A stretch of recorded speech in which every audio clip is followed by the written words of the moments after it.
ഇന്നത്തെ വീഡിയോയിലേക്ക് എല്ലാവർക്കും സ്വാഗതം. അപ്പോൾ ഇന്നിവിടെ ചിക്കൻ ബിരിയാണിയാണ്. ചേച്ചിയും അനിയത്തിയും കൂടി ചിക്കൻ ബിരിയാണി ഉണ്ടാക്കാൻ വേണ്ടിയാണ്. അപ്പോൾ അതുകൊണ്ട് എനിക്ക് വലിയ ഡ്യൂട്ടി ഇല്ല അതിൻ്റെ അകത്തൊന്നും. ഞാൻ ഉണ്ടാക്കാൻ പോണത് അപ്പമാണ് ഉണ്ടാക്കാൻ പോണത്. ഞാൻ അപ്പം ഇത്തിരി ഇന്നലെ അരച്ച് വെച്ചിട്ടുണ്ടായിരുന്നു. അപ്പോൾ അപ്പത്തിന് അരച്ച് വെച്ചൊന്ന് രാവിലെ നോക്കിയപ്പോൾ മൊത്തം ഒഴുകി നിറഞ്ഞ് മൊത്തം വൃത്തിയാടി കിടക്കണം. പക്ഷേ അതിൻ്റെ അടിയിൽ ഒരു പാത്രം വെച്ചതുകൊണ്ട് പുറത്തോടൊന്നും ഒഴുകിയില്ല. അങ്ങനെ അപ്പം ചുട്ടുകൊണ്ടിരിക്കുകയാണ് ഞാനിപ്പോൾ. അപ്പമൊക്കെ ചുട്ട് കഴിഞ്ഞിട്ട് പിന്നെ ഇവർക്കിന്ന് നേരത്തെ പോകണമെന്ന്, രണ്ടുപേർക്കിന്ന് ഇത്തിരി നേരത്തെ പോകണം. 9 മണിക്ക് പോകുന്ന ആൾക്കാരിന്ന് ഇത്തിരി നേരത്തെയാണ് ഇറങ്ങണത്. അപ്പോൾ അതുകൊണ്ടൊന്ന് പിന്നെ ബിരിയാണി ആയതുകൊണ്ട് പെട്ടെന്ന് ആകുകയും ചെയ്തു. വേറെ ആണെങ്കിൽ കറികളൊക്കെ നമ്മൾ ഉണ്ടാക്കണമല്ലോ. ഇതാകുമ്പോൾ ഒരു സാലഡും ചിക്കൻ ബിരിയാണിയാണല്ലോ, അപ്പോൾ അധികം ബുദ്ധിമുട്ടൊന്നുമില്ല.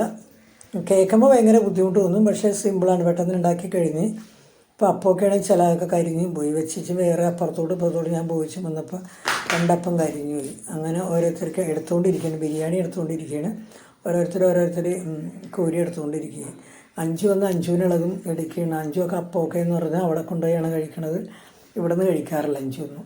9 മണിയൊക്കെ ആകുമ്പോൾ 9 മണിക്ക് മുന്നേ എത്തും അവിടെ. അപ്പോൾ അവിടെ പോയിരുന്ന് കഴിക്കാമല്ലോ. ഇവിടെയാണെങ്കിൽ സമയമില്ല, പോകാൻ തിരക്കല്ലേ, അപ്പോൾ അതുകൊണ്ട് കഴിക്കാൻ പറ്റില്ല. അങ്ങനെ എല്ലാം ചോറും പാത്രത്തിലൊക്കെ എല്ലാം ആക്കിയൊക്കെ വെച്ച് കഴിഞ്ഞപ്പോൾ ഇവിടെ ഇന്ന് ബിരിയാണി ആയതുകൊണ്ട് നല്ല നീറ്റായിട്ട് കിടപ്പുണ്ട്. അല്ലെങ്കിൽ മൊത്തം പച്ചക്കറിയൊക്കെ അരിഞ്ഞ് ചവറ് പോലെ ചോറാണ് വാർത്തിട്ടേക്കും, അങ്ങനെ ചന്ത പോലെ കിടക്കും. ഇത് ഓരോരുത്തർ തിന്നേച്ച് വിട്ടേച്ചും പോയതാണ്. അതൊക്കെ സമയമില്ലാത്തത് കൊണ്ട് ഓരോന്നൊക്കെ കഴിച്ചത്. 2 വെച്ചിട്ട് 2 കഴിക്കാനുള്ള സമയമൊന്നുമില്ല അവർക്ക്. പിന്നെ ഞങ്ങൾക്കെന്ന് പറഞ്ഞാൽ ഉച്ചക്ക് തോരൻ ഉണ്ടാക്കാൻ വേണ്ടി പാവക്കയും ക്യാരറ്റും കപ്പങ്ങയൊക്കെ കൂടി കയ്പ്പുണ്ടാകില്ലല്ലോ, അതുകൊണ്ട് അങ്ങനെ ഉണ്ടാക്കുക. ഈ ഇച്ചുകൂടെ സഞ്ചിക്കകത്ത് ടോയ്സൊക്കെ വാരി വെച്ചേക്ക് ചാക്കിലൊക്കെ വെച്ചിട്ടുണ്ട്.